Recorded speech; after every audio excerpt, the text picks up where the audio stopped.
Mənim anam mənə deyirdi ki, sən əgər mənim dediyim kimi yaşamasan, sən bu həyatda çox əziyyət çəkəcəksən. Bir uşağın bədbəxt olmağına ana istəmədən səbəb ola bilər. Anası xoşbəxt olmayan qızların taleyi nə olur? Özlərində işləməsə yaxşı bir şey olur. Başlayıram o anama yazığım gəlmir.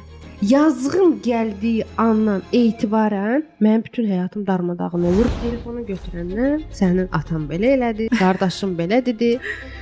Biz nə qədər daş olmalıyıq ki, bütün bu sözlərə ad qoy verək və öz həyatımıza davam edək. Əsas sənə inanmayıblarsa, sənə inanmağı, Bəli. sənə güvənməyiblərsə, sənə güvənməyi. Sənin əgər ata-anan sənə o güvən hissi, layiq olma hissini verməyibsə, sabah heç bir yoldaş, heç bir övlad gətirib onu padnosda sənə verməyəcək.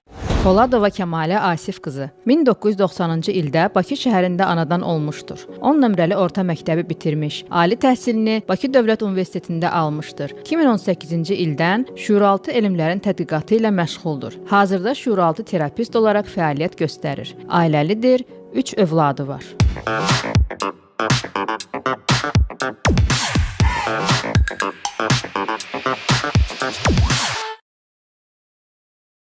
Kəmalə xanım, xoş gördük. Sağ olun. Biz Allahı tanımamışdan öncə bizim onun haqqında bir təsəvvürümüz yaranır. Böyüdüyümüz ailədə. Biz artıq onu tanımağa başlayanda təsəvvürümüz bizi qoymur. Onu düzgün tanımağa. Bu çox incə bir cizgidir, amma bu cizgini heç də hər kəs tam olaraq çözə bilmir. Necə eləyək ki, çözək? Birinci onu demək istəyirəm ki, uşaqdan bizi hər zaman Allahı qorxudaraq tanıdıblar. Yəni Allah bizə cəza verəcək, nəsə eləsən sən həyatın məhv olacaq və s. Yəni biz daha çox Allahı sevməkdən çox ondan qorxuruq. Yəni qorxu hissi bizdə aşırı dərəcədə. Amma Cəhənnəmə göndərərsən. Bəli, cəhənnəmdə yanacaqsan, belə olacaq, elə olacaq. Və onu haqsızlıqla da daha çox bizə tanıdıblar ki, filan yerdə uşaqlar nə müharibə oldu, falan oldu. Və yaxud da hər hansı bir pisliklər oldu və başlayır nə? Allaha qarşı üsyan, Allaha qarşı inamsızlıq və yaxud da qorxu hissindən biz düşünürük ki, mən onu sevməsəm, mənim həyatım daha betər olar. Biz birinci bir şey bilməliyik ki, Allah sevgidir. Yəni, Allah hər yerdədir. Bir nöqtədə deyil. Və Allah bizi azad iradə qanununa əsasən yaradıb. Yəni, onu bizə verib hədiyyə olaraq. Bu nə deməkdir? Allah bizi yaratdığı halda o bizim həyatımıza müdaxilə etmə haqqı onda olduğu halda o bunu etmir və etməyəcəkdir. Çünki buna belə deyim, söz verib insanlığa və nə olursa olsun azad iradə qanunu azad iradəmizi bizdən almayacaq. Bu nə deməkdir? Mən seçim eləyirəm. Mən Allahı necə tanıyacağıma özüm seçim eləyirəm. Ya mən onu yaxşı tərəfin özümdə hiss eləyərək belə tanıyacağam. Və yaxud da mən onu neqativ tərəfdən görəcəm. Və biz, məsəl üçün, hər hansı bir neqativ bir hala düşürüksə, oturub bir çox insan düşünür ki, biz görür də, düzdürmü? Görür, eşidir, görür ki, mən çabalayıram, istəyirəm, alınmır. Niyə özü kömək eləmir? Məsələ elə burasındadır ki, o görür və müşahidə eləyir. Amma o sən ona müraciət etmədən sənə kömək eləsə, o azad iradə qanunu pozmuş olacaq. O da olmur, mümkün deyil. Yəni belə bir şey olmur. Deyə bilərsiniz ki, bu həyatda məsəl üçün insanlar onu necə görə bilər, necə təsəvvür edə bilər. Siz məsəl üçün onu ağac formasında görsəz, mən onu hardasa bir ulduz formasında görsəm, yəni hər kəsin gözünə görünən Allah bu hər kəsə fərqli formada görünür axı. Mən onu görsəm, biz ikimiz söhbət eləyərkən siz deyəcəksiniz ki, mən Allahı görmüşdüm, ağac formasındaydı. Mən deyəcəm, yox, sən səhv görmüsən, sənin gördüyün başqa bir şeydir. Amma mən onu ulduz formada görmüşəm və mən onu düz görmüşəm, mənim gördüyüm düzdür. Üçüncü insan deyəcək ki, siz ikiniz də səhvsiz. Mən onu tamam başqa formada görmüşəm. Burada nədir? Burada egonu, insanın yalancı egosunu üstələnməsidir. Ego olan yerdə Allah varmı? Yoxdur. Yoxdur. Biz insanlarla egolu ola bilərik hardasa. Amma yaradana bağlanırıqsa orada ego artıq sıfırlanmalıdır. Və bir söz də var ki, məsəl üçün biz deyirik ki, insan ruhu bu dünyaya gəlib təcrübə almaq üçün falan, dərslər almaq üçün. Amma əslində daha dərinə getsək ki, biz hər dəfə daha dərinə gedirik. Burada dərslər deyil də bildiyin hər hansı bir vəziyyətin təcrübəsini yaşamaqdır. Məsəl üçün, mən bilirəm ki, mən çox mülayim bir insanam və yaxud da mən çox qayğıkeş bir insanam. Mən bu qayğıkeşliyi yaşamadan, mülayimliyi yaşamadan bunu necə əmin ola bilərəm? Bunu necə bilə bilərəm ki, mən həqiqətən beləyəm? Vəziyyətə düşəsən də. Vəziyyətə düşürəm də, düzdürmü? Hər hansı bir vəziyyət yaranır və mən o vəziyyətdə bu təcrübəni yaşayıram. Mən başa düşürəm ki, mən yəni mülayiməm və yaxud da mən yəni məndə ruhumda yalan da danışa bilərəm, düzdürmü? Səhv də eləyə bilərəm. Yəni insanam, mən bu həyata gəlmişəm bu etaplardan keçməyə. Mən hər hansı bir vəziyyətə düşürəm, mən orada yalan təcrübəmi ortaya çıxardıram və yaxud da başqa bir təcrübə. Yəni biz bu həyata təcrübəni təsdiqləmək üçün belə deyək, gəlmişik. Hansı haldasansa halının təcrübəsini təsdiqləmək üçün. Və dərəcəsini də ölçürük onda biz burada. Bəli. Baxır hansı situasiyada özünü ölçümü bizə nə verəcək? O biz sadəcə ruhumuzun inkişafına, biz sadəcə ruhumuz bu təcrübələrdən keçərək, müəyyən bir etaplardan keçərək və sonda yaradanla bütün oluruq və birləşirik ruhumuzla. Bizi Allahı istəməyi birinci bizim valideynlərimiz öyrədir. Mən valideynimə qarşı necəyəmsə, o mənə hansı kodları ötürübsə, mən onu da Allahla olan münasibətimdə göstərirəm. Bu nə deməkdir? Əgər valideynlərimiz bizi təmənnasız sevməyibsə, yəni 5 alarsan, onda görərsən və yaxud da sən bunu eləmədin, ona görə mən səni danışdırmıram və yaxud da sən layiq deyilsən. Mütəmadi olaraq bu sözlər bizə işlənirsə ki, 80-90-cı ilin uşaqlarına baxsaq, yəni biz hamımız travmalı uşaqlarıq. Hal-hazırda 2000-ci ilin uşaqlarına baxsaq, onlar bizdən daha real hər şeyə baxırlar, daha belə güclü ruhlardılar, mən deyərdim. Yəni mən düşünürəm ki, biz daha zəifik, çünki biz ana-ata tərəfindən daha çox bastırılmış duyğularla yaşayan insanlarıq və bizə o qədər sən layiq deyilsən, bunu eləsəydin daha yaxşı olardı. Müqayisə gedib, bax filan kəsin qızına, o daha çox bal yığdı sənə baxanda. Və bütün bu sevgini, bütün bu proyeksiyanı mən yansıdıram artıq Allahla olan münasibətimə. Mən ondan nəsə istəməkdə özümə layiq bilmirəm. Çünki düşünürəm ki, axı mənim atam-anam mənə bunu layiq bilməyib, mənə Allah onu necə layiq bilib verəcək. Baxın, insanlar hər biri Allahın gücünə inanırıq. Biz bilirik ki, o kosmosu yaradıb, kainatı yaradıb, insanları yaradıb. Onun bacara bilməyəcəyi heç nə yoxdur, düzdürmü? İnsan nəyə şübhə eləyir? İnsan ona şübhə eləyir ki, o mənə onu istəyəcək, versin. Və yaxud da mən bir insan olaraq mən layiqəmmi ondan onu istəmək? Axı içində özünü layiq görmür. Bəli, bu hardan gəlir? Bu mənim ana-atamdan gəlir. Yəni özünü layiq görmədiyi hissi əslində onun özünün deyil. Özünün deyil. Bu valideynlər tərəfindən ötürülmüş hisslərdir ki, bizim yaşadığımız 90% proyeksiya bizim deyil zaten, bizim ata-anamızın da. Burada onu qeyd etmək istəyirəm ki, biz burada əsla ata-anamızı günahlandırmırıq. Yəni qətiyyən onlar bizim baş tacımızdır və onlar nə edə bilərsə haqq ediblər. Deməli mənim ruhum bunu istəyib ki, mən bunu yaşamışam. Layiq. Sadəcə bəli, layiq idi ki, mən burdan müəyyən bir dərslər çıxartmalıydım. Baxın, mən bir neçə misal danışa bilərəm. Mən özümdən də danışa bilərəm. Uzun müddət mənim anam məsəl üçün mənim hər bir vəziyyətimdə deyirdi, kəs səsini. Sus, danışma. Yəni sənlik deyil, sən bacarmarsan. Sən orada danışma. Ay birdən səsini çıxardarsan. Bax, sonra da səsimi hardasa çıxardanda, öz haqqımı tələb eləyəndə, bəs mama, mən bunu istəmirəm axı, bunu istəyirəm deyəndə evdə gedib nə edirdi? Döyülürdü, düzdürmü? Ki sən məni cəmaatın içində biabır elədin. Belə bizim söz haqqımız bizimdən alındı. Mən müəyyən yaşa qədər kiməsə zəng elib, adi bir restorana zəng elib yerimi bron eləyə bilmirdim. Çünki mən öz səsimdən utanırdım. Mən düşünürdüm ki, amma onunla necə danışacağam, nə danışacağam. Və təsəvvür edin ki, bütün bu əngəlləri aşaraq hal-hazırda bizim YouTube-da və yaxud da hər hansı bir seminarlar eləyirik. Bir hadisə də var. Bilirəm ki, bu hadisə bir çox insanın qarşına gələn hadisədir və yaşadığı hadisələrdir. Buna psixologiyada gaslighting deyirlər. Bu nədir? Bu sənin görüb də, amma düzgün analiz edib bilmədiyin bir vəziyyətdir. Biz o vaxtda mənim allergiyam var idi və anam məni aparmışdı İrana.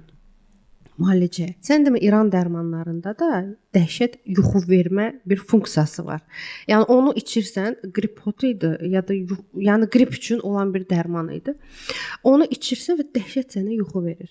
Mən onun birini içdim, orada biraz soyuqlamışdım və mənə yuxu gəlməyə başladı. Axşam saat 8 idi və mən anama dedim ki, mən bu dərmanı içdiyimə görə bu yuxu gəlir mənə.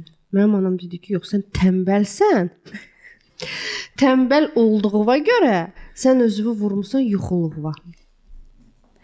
İndi mən oturub analiz eləyirəm. Mən axı neçə yaşım var? Mən yekə qız idim. 18-19 yaşım var idi. Görün, təsirə baxın. Mən oturub analiz eləyirəm. Deyirəm, baxın, mən bu dərmanı içdim. Mənim ömrümdə belə yuxum gəlmirdi. Amma mənim ustadım, iyerarxiya əsasən mənim yaradanım, məni ana bu dünyaya gətirib də mən ona çox müqəddəs bir varlıq kimi baxıram ki, zaten belədir. Və o mənə deyir ki, sənin gördüyün yalandır, sənin hiss etdiyin yalandır. Və ona görə baxmayaraq ki, mən artıq bir 8-9 ildir bu işin içindəyim, bu işin doğrularını qəbul etmək mənə çox çətin idi. Çünki mən oxuduğuma özümü inandıra bilmirdim, mən şübhə eləyirdim. Mən oxuyurdum ki, İnsan bu dünyaya dərslər almaq üçün gəlib, nə bilim, budur, ata-anadır, falandır, bunu belə şəfalandırırsan, onu belə eləyirsən. Sonra gedirdim, başlayırdım bunu şübhə ilə yanaşmağa. Deyirdim, ya yəqin mən səhv oxumuşam, yəqin mən düz eləməmişəm. Nə baş verirdi? Ətrafda hər kəs mənim o şübhəmi başlayırdı doğrultmağa. Yəni, belə deyim, dirçəltməyə ki, hə, yəni biri oradan gəlirdi, biri də buradan mənim səhvimi tuturdu.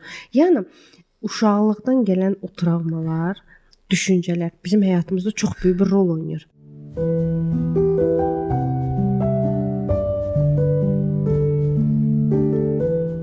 Çox dəyərli izləyicilərimiz, mən sizə çox təşəkkür edirəm izlədiyiniz üçün, kommentlər bildirdiyiniz üçün, kanalımıza abunə olduğunuz üçün. Amma biz aylıq statistikalara baxırıq. Aylıq statistikalarla heç də bizim rəqəmlərimiz düzgün gəlmir.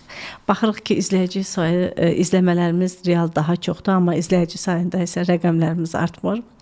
Rəqəmlərimizin artması isə birbaşa bizim gələn qonaqlarımıza, əməkdaşlarımızın çalışmasına, bizim özümüzün fəaliyyətimizin davam etməsinə təsir göstərəcək.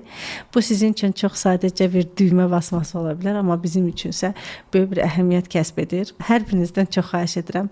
Bizə dəstək olmaq üçün mütləq şəkildə kanalımıza abunə olun. Kommentlərinizi həmişəki kimi əsirgəməyin və bu yolda bizi tək qoymayın. Təşəkkür edirəm sizə.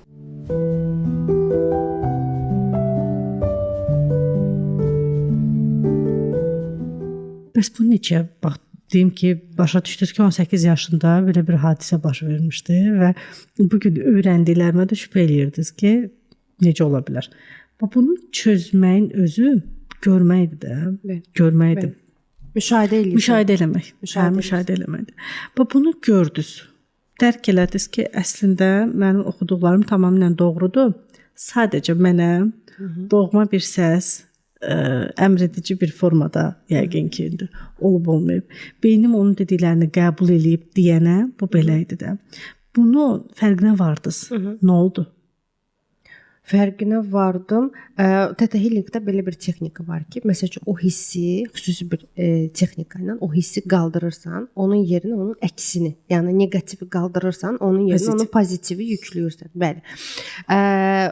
Bunu biz bəli eləyirik, kurslarda eləyirik. Amma mən bunu eləmirəm artıq. Niyə özümə? Çünki bunu artıq eləmişəm yetərincə. Və mən hər zaman deyirəm ki, yəni çoxdur kodlar. Bu saat məni də dindir, mənim də yetərincə kodlarım var. Bunun fərqinə varmaq artıq bunun şəfalanması deməkdir. Sən artıq bundan qurtuldun deməkdir. İnsanların çoxunun problemi bilirsiniz nədir? O hal-hazırda olduğu mühitdə nə baş verir, nə hiss edir, başa düşmür. Bax, hal-hazırda uşaqlıqda gələn, baxın, sualın cavabı olaraq deyirəm ki, yəni fərqinə vardın, başa düşdün ki, bu problem budur, bitdi, dayanır, getmir, qabağa getmir də. Onda o problemlər gəlmişdi ki, sən bunu müşahidə edəsən və görənə qədər. Sən görənəsən və başa düşəsən ki, bu başa düşəsən. qavrayasan. Yəni bu söz elə belə deyil. Baxın, uşaqlıqda bir qız uşağını ana böyüdür də. Biz daha çox ana ilə ünsiyyətdə oluruq. Ana travmatikdir. Ananın içi boşdur. Ana energetik olaraq sənə heç nə verə bilmir. Sən gedirsən, başlayırsan onun qucağına atlamağa. Sevgi istəyirsən. Və təsəvvür elə ki, sən anavın içində 1 qram belə sevgi yoxdur. Bu insan özünə dəyər vermir, özünü sevmir. Travmalı bir insandır. O sənə sevgi verə bilmədiyi üçün daha da vicdan əzabı çəkir. Yəni həmin o ananın yaşadığı o ağrı heç nəyə bərabər deyil. Sən gedirsən, ondan sevgi ala bilmirsən. Mama deyirsən, evdə gəzirsən və sevgi ala bilmirsən. Yanında da amma sevgini ala bilmirsən. Sevgi yoxdur. Amma gedirsən, başın dəyir divara, yıxılırsan, başından qan gəlir. Ana ata gəlir, neyir? Qaça-qaça gəlirlər səni başlayırlar qucaqlamağa. Burada nə baş verir şuuraltı olaraq? Ki, mən özümə deməli bir zərər versəm, ancaq məni görərlər, düzdürmü? Və məsəl üçün bir ana tipi də var ki, həddindən artıq tələbkardır. Sən onu eləməlisən, 5 almalısan, ancaq həyatını idarə eləyir əslində uşaqlar. Bəli, bütün həyatını idarə eləyir. Mən dediyim olmalıdır. Sən mən dediyimi eləməsən, çox əziyyət çəkəcəksən.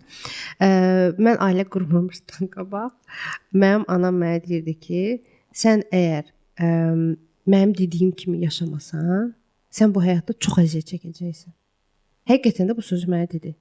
Və mən onun dediyi kimi yaşamadım və həqiqətən də çox əziyyət çəkdim. Bəli. Buna ananın qarğışı demək olar? Yox, ananın kodu o istəmir ki, mən əziyyət çəkim. O onunla məni özünə bağlayır. Bilmədən eləyir. Bilmədən. Çünki ananın tənhalıq, tənha qalmaq, yalnız qalma qorxusu var. O məni idarə eləyəndə özünü bir ana olaraq tamam hiss eləyir axı. Tamdır. Çünki başqa cür onun travması o qədərdir ki, o tam deyil axı.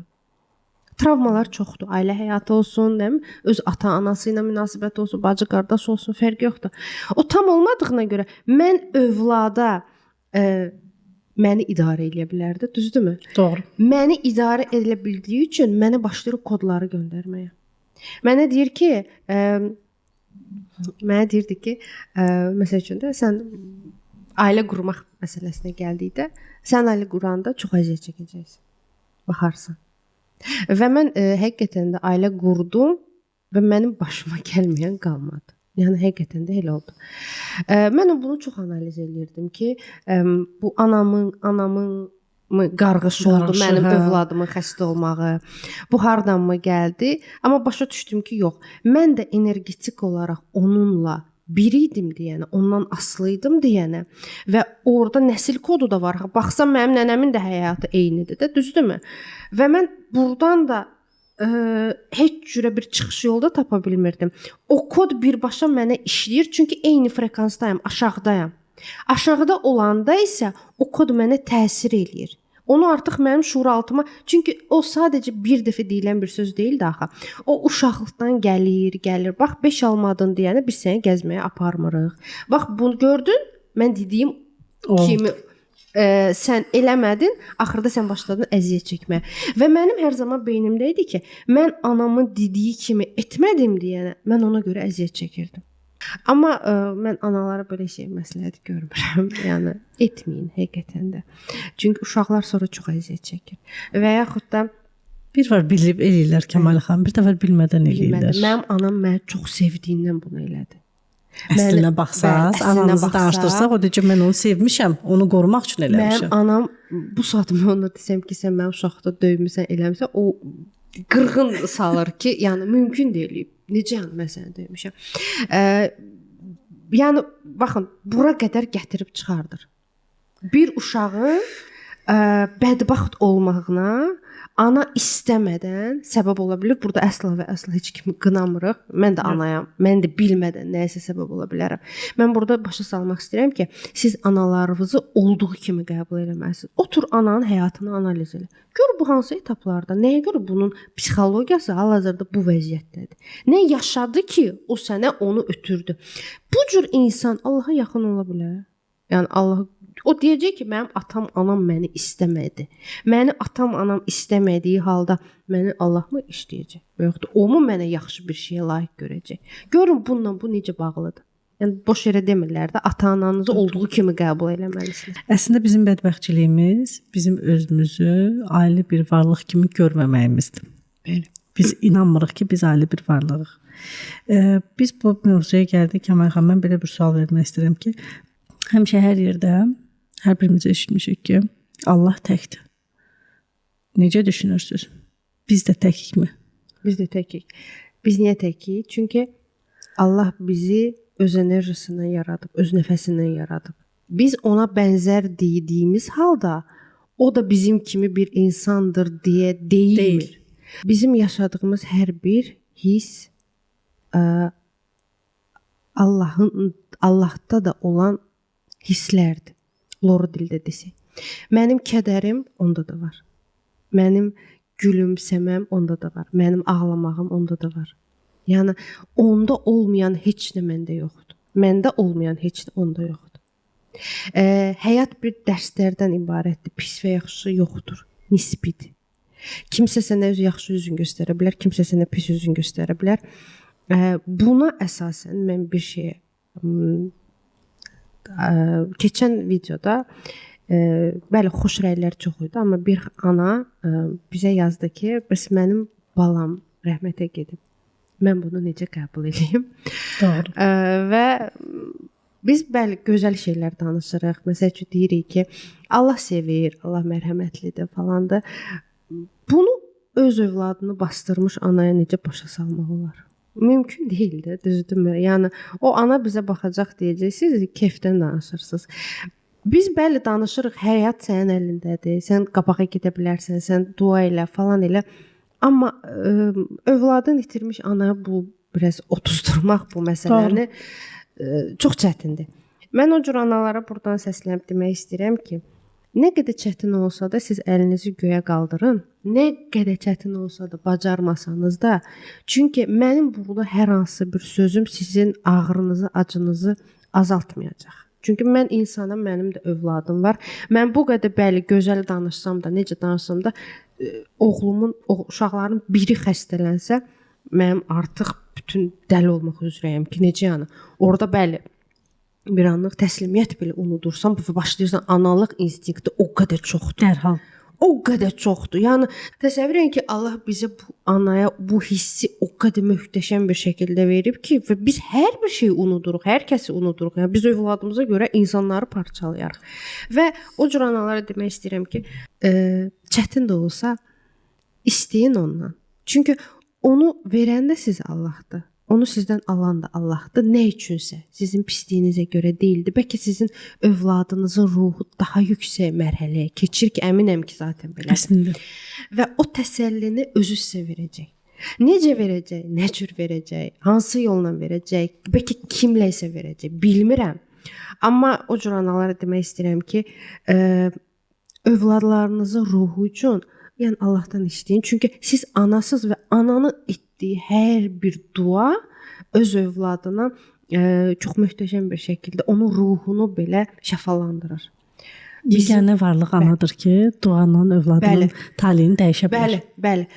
Gəlin ana tiplərini indi daha da davam edeyim. Çünki istəyirəm ki, bir çox insanlara bu aydınlanma olsun. Yəni artıq başa düşdülər ki, məsələ nə yerdə.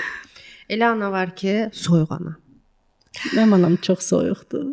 Baxırsan, mama, mən 5 almışam. Hə, nə olsun? Reaksiya yoxdur, bəli. Yoxdur heç bir reaksiya.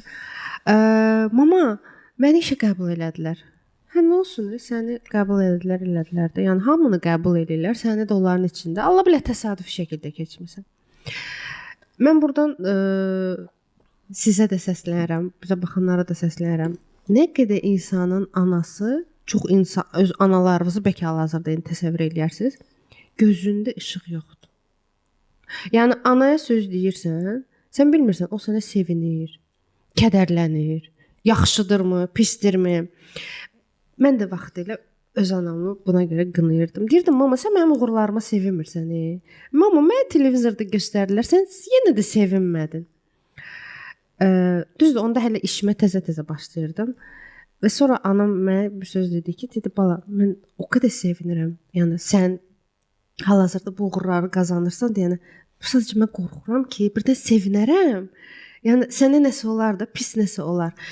Və mən onu daha sonra başladım anamın həyatını araşdırmağa. Başa düşdüm ki, yəni uşaqlıqdan gələn travmalardır, ailə həyatında olan travmalardır, nəsə. Başa düşdüm ki, bu insan sevinç hissini hardan tapsın? Yəni hardan gətirsin də? Ananın bir tək övladı var ki, ona həmişə qoruyur. Deyirsən ki, çox sevinməyim, uşağıma göz dəyər. Deyirsən ki, çox tərifləməyim, birdən yolun azar. Çox öpməyim. Qayğı göstərməyim. Çox öpməyim, qudurar.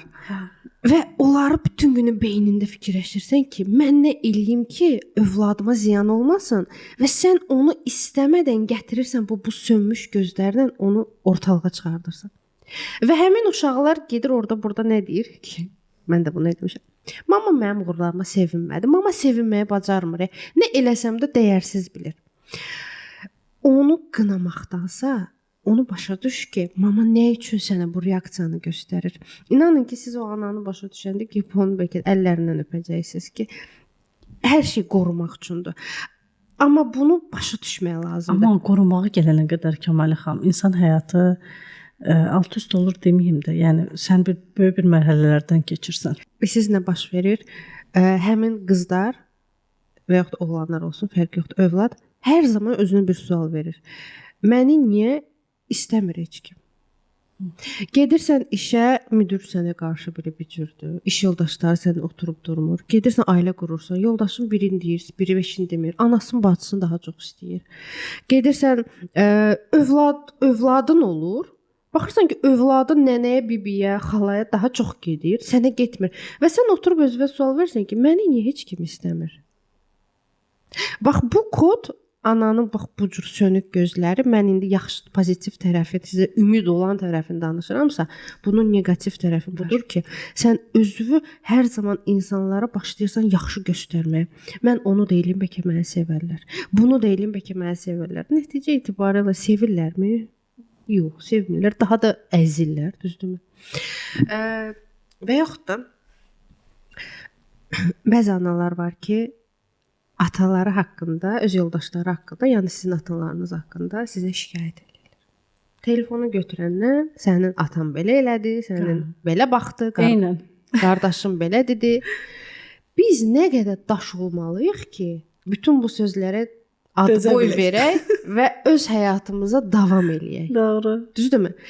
Biz övlad olaraq hansı proyeksiyaya keçirik? Mən başlayıram anamın anası olmağa. Mən anamın anası olmağa başlayıram. Mənim anam keçir uşaq roluna. Mən artıq uşaqlığımdan çıxıram. Mən iyerarxiya qanununu pozuram. Və mən anama başlayıram analıq eləməyə. Anaya analıq eləyirəmsə, yoldaşıma da analıq eləyəcəm. Düzdürmü?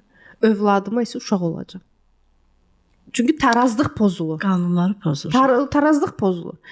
Və mən başlayıram o anama yazığım gəlməyə.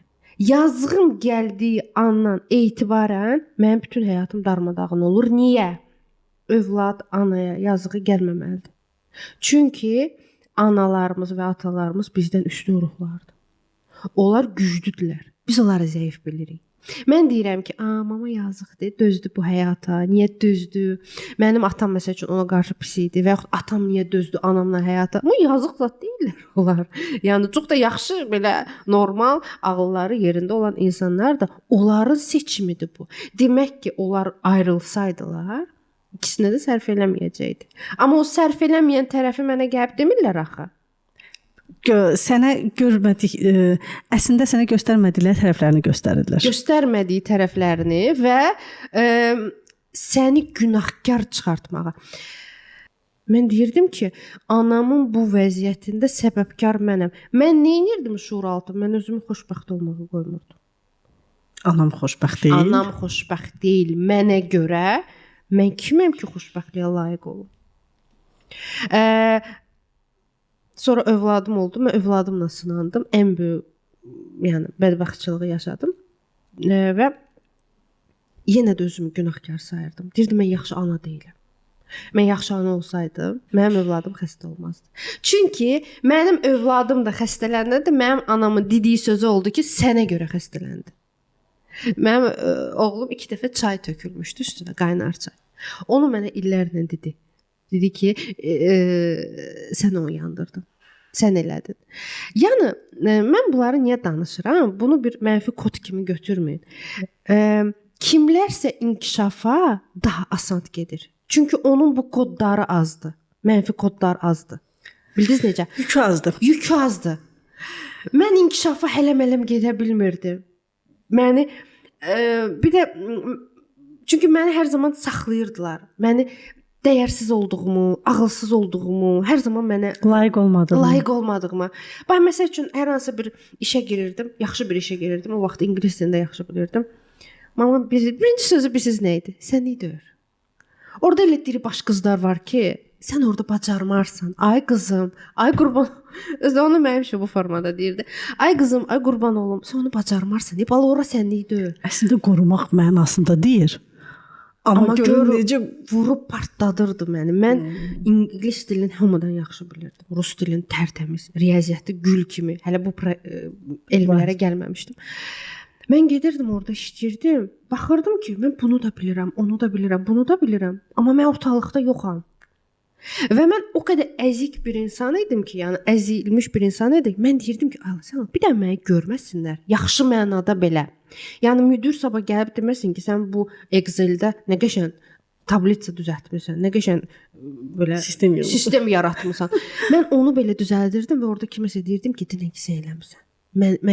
Məni görməsinlər. Təsəvvür eləyin psixologiyanın darmadağın olmuş bir vəziyyəti. Məni tərifləyər. Mən o tərifə axı layiq deyiləm. Mən kiməm ki? Əgər onlara layiq görməmisənsə, sən onda heç bir xoşbəxtliyə layiq görməmisən. Mən xoşbəxtliyin nə olduğunu bilmirdim. Xoşbəxt necə olur? Mən bilmirdim. Mən yaşayırdım bir dibdə 27 il. 27 il dibin içindəydim və mən başa düşmürdüm ki, mən dibin içindəyim. Bu mənə komfort zonam idi. Heç kəs məni görməsin, heç kəs məni qaldırmasın.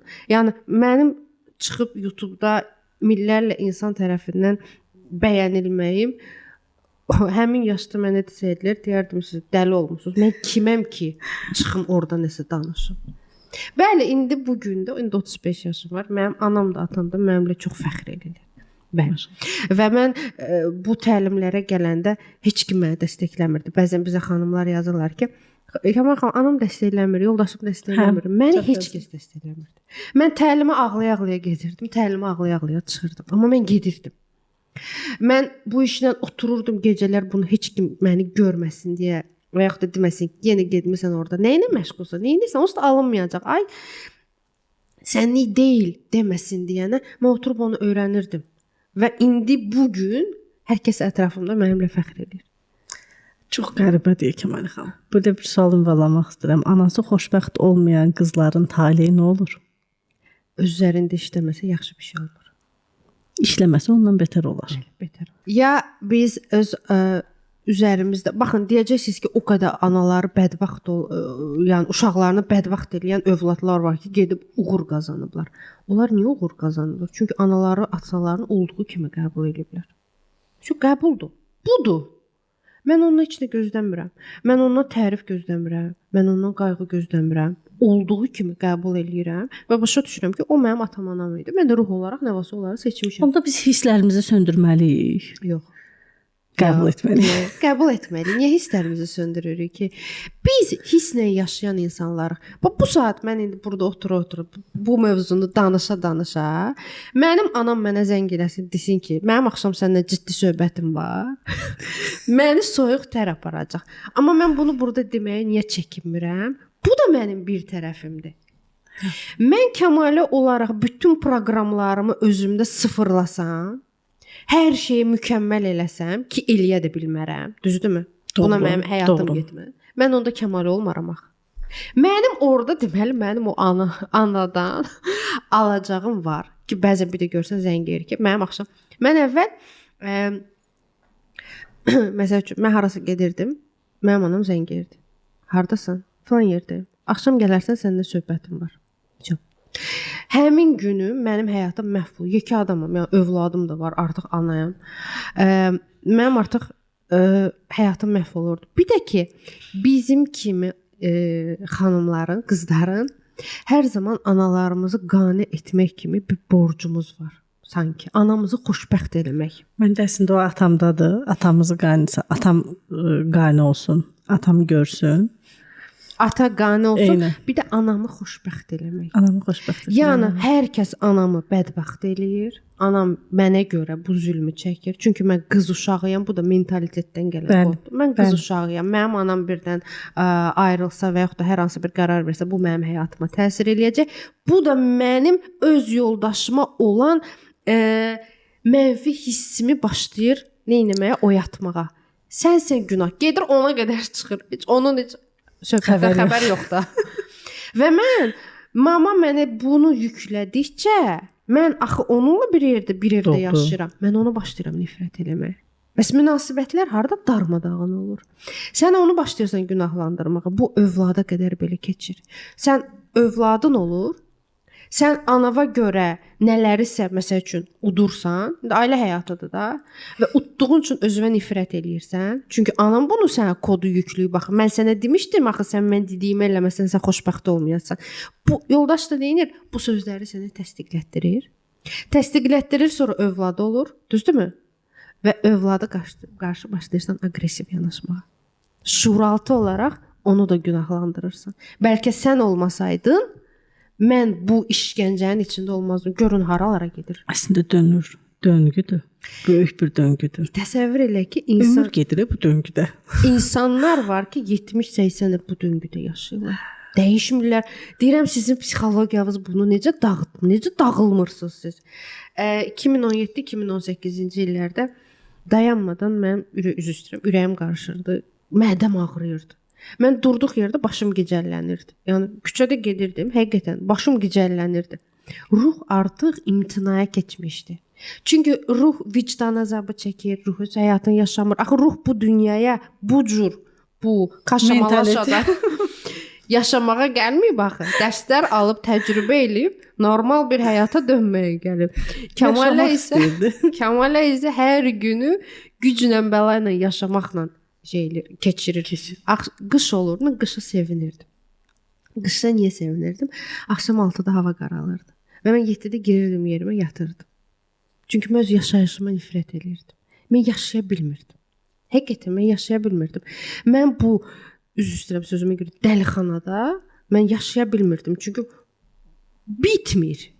Və mən bunu necə çözəcəyimi bilmirdim. Sonra yenə yaz gəlirdi, sonra yenə yay gəlirdi. Mən həmin aylara nifrət edirdim. Həqiqətən də istəmirdim yay gəlsin, istəmirdim günəş çıxsın, istəmirdim hava gec qaralsın. Çünki yatmaq onda az olacaqdı axı. Adam yata bilmirsən axı. Amma yatanda biz hər şeyi unuduruq axı. Və insanların çoxu bu vəziyyətdə, insan çoxu yata bilmir axı. Əslində. İnsanlar çoxu yata bilmir axı. İşə gedirsən, ailəvi dolandırmalısan, nələrsə eləməlisən. Eləyirsən, ortada da heç nə yox. Və sən başa düşmürsən ki, söhbət hardan gedir. Biz, yenə də deyirəm, biz ata-anamızı əsla və əsla qınamaq kimi bir niyyətimiz yoxdur. Onlar bizim, həqiqətən də onları müqəddəs sayıram. Mən bu saat atam-anama nəsə olsa, mən bilmirəm necə yaşayaram. Yox, mən hər gün onlarla danışıb, onlardan enerji alıram. Yəni, var ol. Eləsi var ki, məsəl üçün, ata-anası yoxdur. Doğru. Gedin, onların ruhları ilə danışın. Hər bir qız uşağı öz ata-anasından ac olduğu bir hisslər var. Və həmin o ac olduğu hissləri biz böyük həyatımızda övladımıza, yoldaşlarımıza, partnyorumuza yükləməyə başlayırıq. Mən ata-anamdan sevgi, qayğı, diqqət və yaxud da sən uğurlusan, sənə halaldır deyən sözləri eşitməmişəmsə, mən ailə quranda mən o yoldaşımla eşitmək istəyirəm. Deyirmi? Demir. Çünki mənə atam-anam mənə deməyib. O necə deyəcək onu? Onun özünə uyğun proqramları var ki, çıxıb mənim qabağıma. Mənə bab gəlib, mənə uyğun gəlib. Bəli, mənə uyğun gəlib. Onun özünə deyən lazım. O söz. Və mən uşaq dünyaya gətirəm. Uşağım da mənə o proqramları məndə yoxdur. Mən ona ki deyim ki, mən də indi nə çəkmişəm? Mən Nihatla çəkmişəm. Nihat sən uğurlusan. Baxacaq mənim gözlərimə, mənim aurama deyəcəksən, özün uğursuzsan. Mənə hansı proqramı ötürürsən? Və mən istəyirəm ki, hər kəs bir kağız götürsün və bir tərəfdə ana və ata yazın və gözünüzü yumun və anaya sual verin ki, sən atama hansı gözlə baxmısan? Və həmin o gözdə artıq bütün kişi obrazıdır, kişi proyeksiyasıdır. Fikir verin ki, sizin işlətdiyiniz sözlər və qorxular hamı ananın sözləridir. Kişi pul olar, gedər xəyanət eləyər və yaxud aldadar, atar səni. Hərəkətlərin, rəftarın, yemək bişirməyin, kişiyə ithafın, hər şey anadan gəlir, yəni. Və baxın görün, ana sizin atanıza hansı gözlə baxıb, hansı sözləri deyib. Mütəmadi istifadə olunan sözlərdir. Yəni hamısı insanlar özü biləcəklər. Və yaxud da atanız ananız haqqında nə deyib sizə mütəmadi olaraq? Nə düşünüb? Yəni nə deyib və siz onu yəni hardasa işlədib də o söz. Anondur günahkar. Get anondan soruş. Sənin anon belə elədi. O sözlər çox işlənibdir, düzdürmü? Və siz öz ailə həyatınıza baxsaq görəcəksiniz ki, eyni proyeksiyadır. Yəni fərqli bir şey olmur. Tam doğru. Bəli, onu yazın, fərqinə varın və daha sonra ana və atadan ac olduğunuz o hissləri sanki təsəvvür edin ki, bu ruh obrazlarında dayanıb. Solunda atadır, sağında anandır. Və sən hal-hazırda solunda olan ata ilə sənə uşaqlıqda vermədiyi bütün o hissləri energetik olaraq sənə ötürdüyünü gör. Sevgi, diqqət, qayğı, bəlkə atıb gedib sizi, bəlkə anaya qarşı pis rəftar edib, bəlkə ananın sənə olan o münasibətinin səbəbkarı sən ata olaraq bilirsən.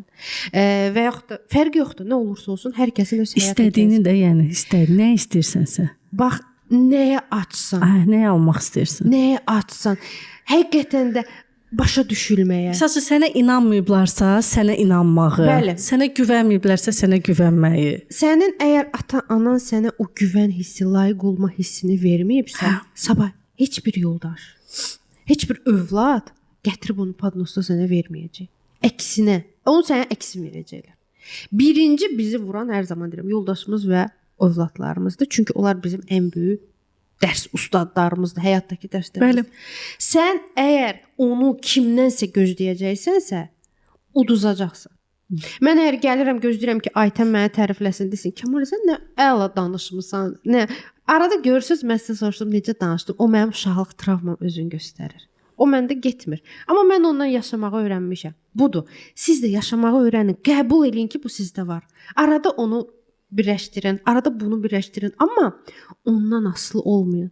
Yəni Aytən xanımın məni tərifləməyindən mən asılı olmamalıyam. Bəli, Aytən xanımın fikri mənə önəmlidir. Bunu mən uşaqlıq kodumdan sizə soruşuram. Amma o mənim həyatımda böyük bir rol olmamalıdır. Həmçinin anamızdan da, anadan bəlkə sevgi görməmisən, bəlkə qayğı görməmisən, bəlkə bir dəfə də gəlib olsun deməyib ki, qızım, mən sən başa düşürəm, özün necəsən? Bax, bu sözü bir çoxumuz eşitməmişik. Özün necəsən? Özünü necə hiss edirsən? Bəlkə mənim sənə bir dəstəyim lazımdır. Bu ananın dəstəyi başqa bir şeydir. Doğru. Sən onu başqa heç kimdən görə bilmərsən. Ananı biz dəyişə bilmirik. Atanı biz dəyişə bilmirik. Bizimkilər çatıblar 60-62 yaşına. Necə varlarsa, mən onları heç cürə dəyişəm. Amma mən onları olduğu kimi o qədər çox istəyirəm ki, və mən onların mənfilərini də qəbul edirəm. Bax, onunla dolmalısan ki, sabah sənin yoldaşın, övladın, işlədiyin yer, fərq yoxdur, səninlə münasibət olan insanlar o hissləri sənə versinlər. Çünki zaten o səndə var. Sən deməli gözün Kəmal xanım burada deməli yazırıq atamızı, ac olduğumuz hisslər. Atadan nədir? Anadan nədir? Bir yarım saat bu vəziyyətdə qalın və təsəvvür edin ki, enerji sizə axır. Anadan o sevgi gəlir, atadan o sevgi gəlir. Yəni sevgi, qayğı, layiq, sən yaxşı qızsan, sən bacaracaqsan. Sənə deməyib, həyatda deməyib. Həyatda nə deyibsə, Allah onun canını sağ eləsin. Həyatda yoxdularsa, Allah rəhmət eləsin. Ruhların gətiririk gözün qabağına, çünki onlar heç yerə yox olub gedmirlər. Ruhlarından onu qida kimi al.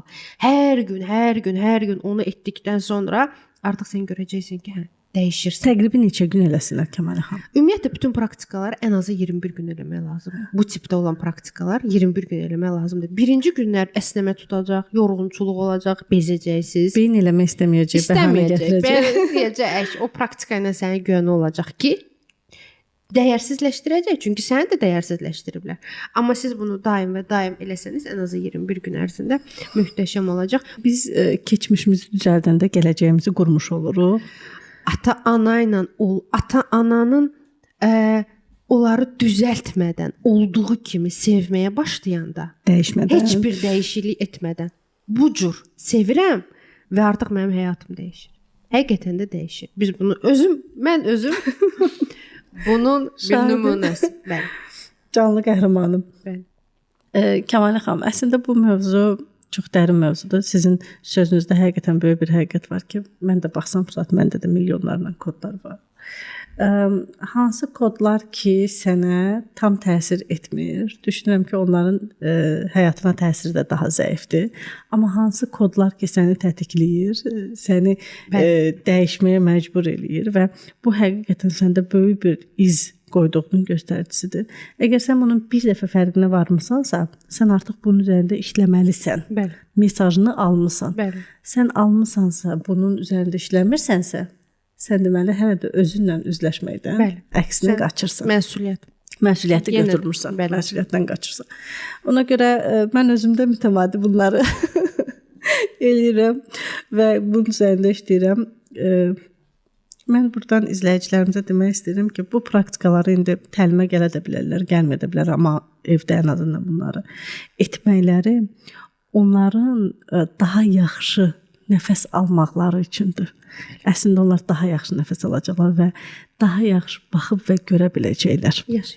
Yaşayacaqlar tamamilə.